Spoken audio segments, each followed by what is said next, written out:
BJP कौमी तर्जुमान सईद शहनवाज हुसैन ने भी खुशी का इजहार किया और कहा कि ये हमारे लिए फख्र की बात है कि दोनों वैक्सीन भारत में बनी है। फख्र का दिन है, प्राउड का दिन है, क्योंकि भारत के साइंटिस्ट ने वो कमाल करके दिखाया है।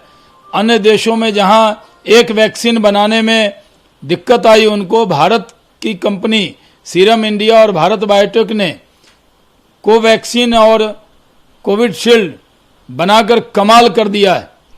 आज देश के प्रधानमंत्री ने उनको बधाई दी है और ये मेड इन इंडिया है। हम डिपेंड रहते थे, हम पहले दूसरे देशों पर डिपेंड रहते थे, लेकिन आत्मनिर्भर Bharat, made in India, make in India, Bharat आगे बढ़ता हुआ, विश्व गुरु के रास्ते पर बढ़ता हुआ ये भारत है जहां हमारे पीछे दुनिया चलेगी। हम अब दुनिया के पीछे नहीं चलते।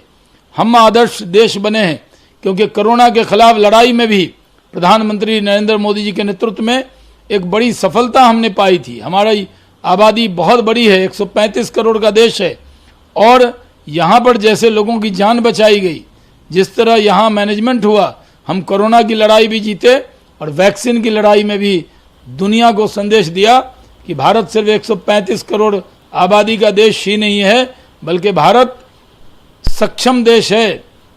एक वैक्सीन की जगह 2 वैक्सीन बनाने वाला देश है और पूरे खुशी की लहर पूरे देश के अंदर फैल